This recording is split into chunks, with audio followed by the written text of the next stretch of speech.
Bismillahirrahmanirrahim. Assalamu alaikum and welcome to Sky is the Limit. I am your host Omar Khalid Butt. Change is the law of life. Those who look only to the past or present are certain to miss the future.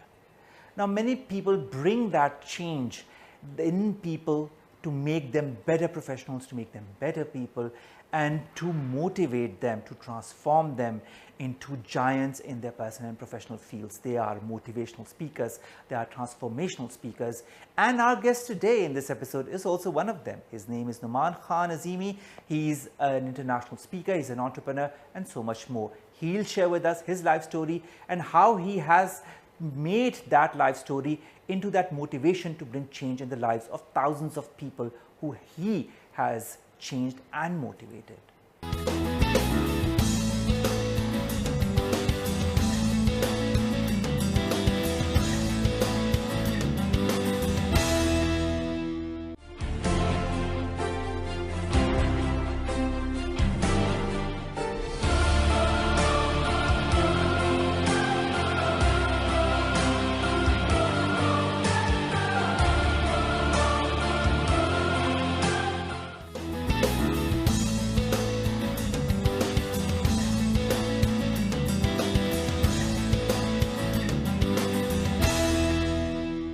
Welcome back. You're watching Sky is the Limit. I'm your host Omar Khalid Butt, and now we've been joined by our guest, Mr. Nouman Khan Azimi. Nouman Saab, thank you very much to have joined us. My pleasure. Nouman Saab, let's start from the very beginning. You were born in Faisalabad. Yes. In the early 80s. And then you were quite young when you moved to Karachi. How old were you at that time? I was about 3 or 4 years old when we moved to Karachi. All right. What was your father doing? In fact, was he into business? Was he a career professional? Was he into the government service? No, he was a businessman. He was doing import-export of leather garments. All right, all right. And how many years did you stay in Karachi? About around 4 years. All right. And you are one of many siblings. Where do you place yourself, the eldest or the youngest? Actually, I have 2 real brother and sister and 1, step brother and sister. So I'm in the middle. All right, all right. From Karachi, you stayed for, I think, a couple of years, yes. Not more than that. And then you moved to London. What was the motivation to move to London? Actually, my dad opened a leather garments factory in London and he moved us to London, and I stayed there for 2 years. All right, you stayed there for 2 years.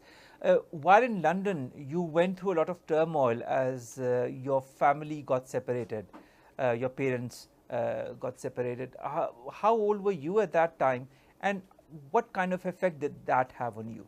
I was 7 years old when that happened, so my parents got separated and I moved back to Faisalabad. It was a really breaking point for us. Our whole family was getting separated and there was so much ups and down happening in the family, so it was not an easy for us. All right.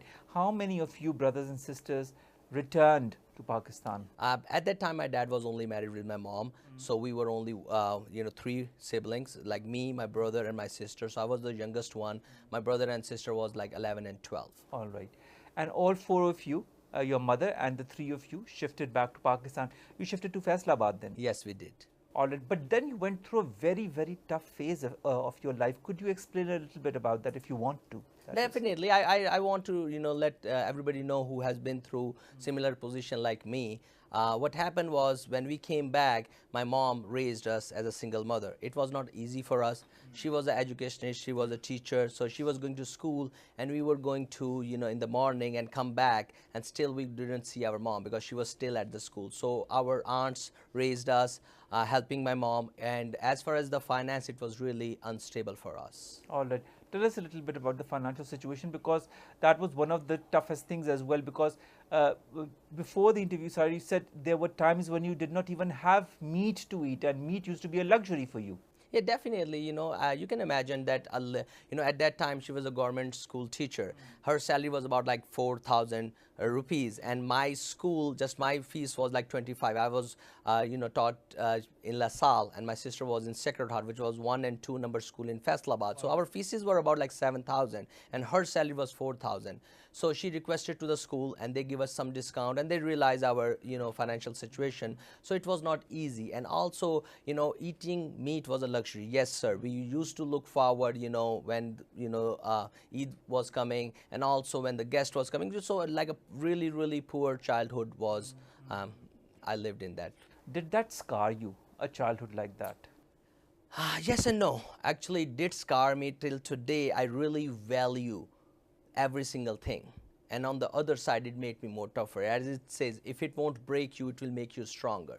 So as all three siblings, we'd been through so much tough time that right now, all my journey was, the fruit for that All right. hardship. And tell us a little bit about how you continued in Faisalabad. Then, did you do your matriculation from Faisalabad? Yes, I completed my matriculation from La Salle.